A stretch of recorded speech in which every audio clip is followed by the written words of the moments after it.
Assalamualaikum warahmatullahi wabarakatuh. Halo anak-anak semua.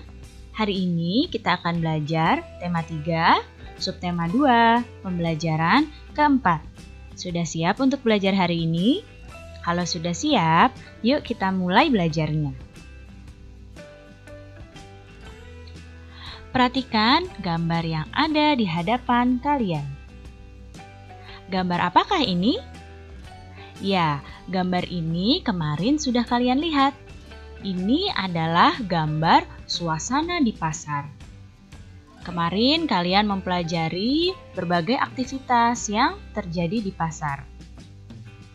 Nah, salah satu aktivitas masyarakat yang di dalamnya terdapat banyak perbedaan adalah aktivitas di pasar. Di pasar itu banyak terdapat perbedaan seperti perbedaan suku, agama, usia, pekerjaan, dan lain-lainnya. Jadi begitu beragam sekali suasana dan aktivitas yang ada di pasar. Nah, tadi kegiatan di pasar itu hanyalah sebuah contoh. Di Indonesia itu memiliki banyak sekali ya perbedaan budaya, suku, agama, adat istiadat di dalam masyarakat. Tetapi masyarakat Indonesia ini tetap bersatu meskipun banyak perbedaan di dalamnya. Indonesia memiliki semboyan. Kalian sudah pasti tahu semboyan bangsa Indonesia adalah Bhinneka Tunggal Ika, yang artinya walaupun berbeda-beda tetapi tetap satu jua. Indonesia itu terdiri dari beragam suku, agama, ras, dan lain-lainnya yang berbeda-beda. Tetapi bangsa Indonesia tetap satu. Makanya Indonesia punya semboyan Bhinneka Tunggal Ika. Kita itu harus saling menghormati dan menghargai keragaman yang ada di masyarakat. Upaya saling menghormati dan menghargai dapat terwujud dengan kerjasama. Berikut contoh kerjasama yang dapat dilakukan. Nah, yang pertama contoh kerjasamanya adalah melaksanakan piket bersama. Nah, yang pertama ini merupakan contoh kerjasama yang ada di sekolah.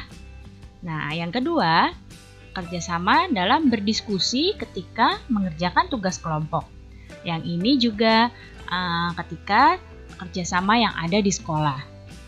Yang ketiga, contoh kerjasama yang dapat dilakukan adalah melaksanakan kerja bakti di lingkungan sekitar. Dan juga contoh kerjasama yang lain adalah menolong tetangga yang mengalami kesulitan.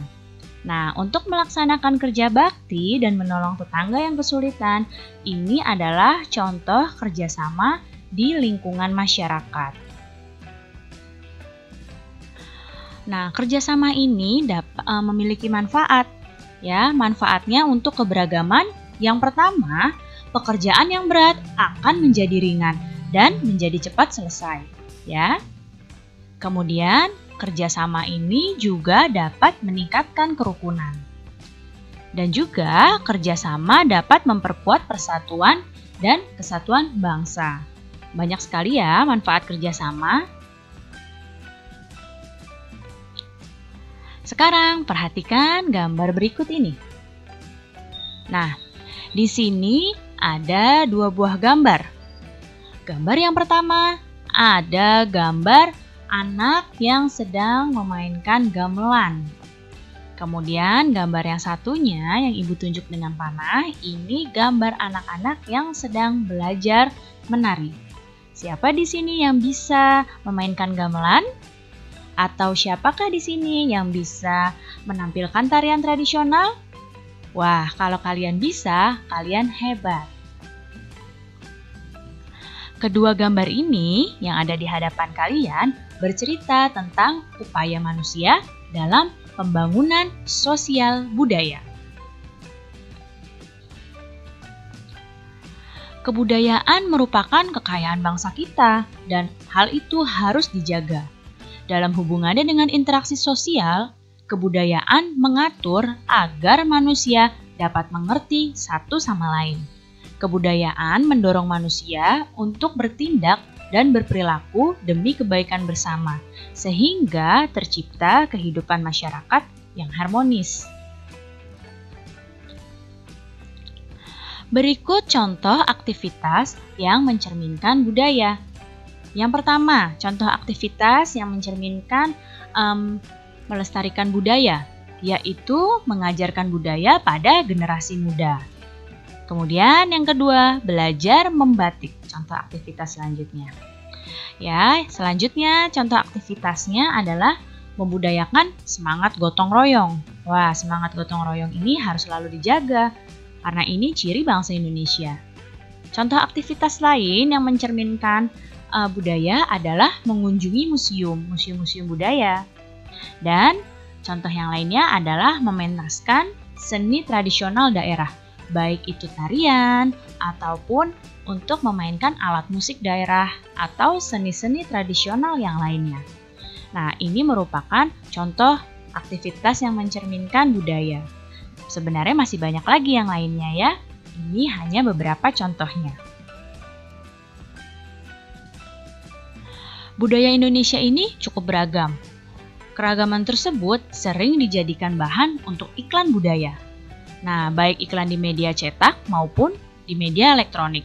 Mungkin di televisi atau di koran, kalian seringkali melihat ada budaya-budaya Indonesia yang ditampilkan, baik itu tarian atau dalam bentuk-bentuk lain. Nah, iklan itu harus disajikan secara menarik dengan kata kunci dan gambar yang sesuai dengan tujuan iklannya. Ya, apa itu kata kunci? Kita ingat kembali, kata kunci merupakan kata-kata singkat yang mewakili ide yang ingin disampaikan. Jika iklannya tentang budaya, maka kata kuncinya dan gambarnya harus sesuai, yaitu juga tentang budaya. Nah, sekarang perhatikan iklan berikut ini. Nah, di sini ada iklan dengan kalimat iklan Pesona Pangan Nusantara ke-10. Ada gambar-gambar makanan Indonesia. Nah, kalimat iklannya di samping adalah Pesona Pangan Nusantara ke-10. Apa kata kuncinya iklan dari iklan ini? Ya, kata kuncinya adalah Pangan Nusantara. Ingat, iklan harus dibuat semenarik mungkin agar menarik yang membacanya, ya. Baik anak-anak, cukup sekian ya penjelasan Ibu kali ini. Mudah-mudahan kalian dapat paham dan mengerti. Terima kasih anak-anak semua. Sampai jumpa lagi. Wassalamualaikum warahmatullahi wabarakatuh.